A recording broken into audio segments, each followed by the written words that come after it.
दोन्ही पवार एकत्र येण्याला तटकरे प्रफुल्ल पटेल यांचा विरोध आहे असा मोठा दावा खासदार संजय राऊतांनी केलाय।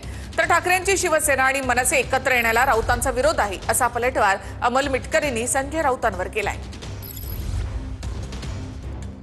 शरद पवारांच्या विचारधारेवरच आमचा पक्ष उभा आहे असं म्हणतात। आम्हीच मूळ राष्ट्रवादी आहोत असंही सांगतात। आपण एकत्र आलो पाहिजे असंही म्हणतात। आणि जेव्हा ती वेळ येते तेव्हा ते एकत्र व्हायला तयार नाही। जो तो आपापला राजकीय फायदा तोटा त्यात पाहत असतो। प्रफुल्ल पटेल हे काय महान नेते नाही आहेत। आता तटकरे आहेत, अध्यक्ष आहेत त्यांच्या एका गटाचे। उद्या हा पक्ष विलीन झाला, तो होणार नाही तर अध्यक्ष बदलावा लागेल। मग तटकरेने काय करायचं हा एक प्रश्न आहे। केंद्रातल्या मंत्रिपदांचा प्रश्न निर्माण होईल। प्रत्येक जण आपली व्यवस्था, आपली सोय आणि आपला फायदा राजकारणात पाहतो, तसंच हे आहे। चला, मी असं म्हणेल की शिवसेना आणि मनसे एकत्र यायला संजय राऊत यांचा खूप मोठा विरोध आहे।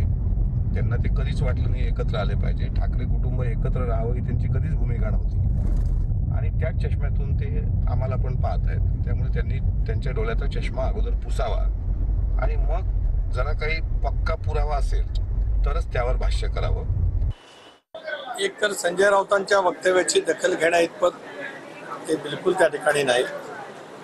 राष्ट्रवादी काँग्रेस पक्षांतर्गत आम्ही काय भूमिका घ्यावी यासाठी त्यांच्या मार्गदर्शनाची आवश्यकता नाही।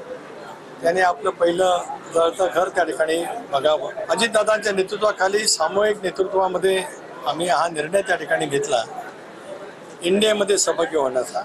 नाराजी वगैरे नाही, सगळे खुश आहेत। फक्त काम सगळे करतायत। आता ते प्रसार माध्यमात काही बातम्या तयार केलेल्या असतील तर ते पवार साहेब बघतील ते आणि त्याच्या बाबतीत पवार साहेब निर्णय घेतीलच। दोन राष्ट्रवादी एकत्र येण्याचा हे दोघं अडचण आमच्या पक्षात कोणती चर्चा नाही आहे। त्यांच्या पक्षात काय चालू असेल तर मला माहीत नाही, तुम्हीच मला ही माहिती देताय।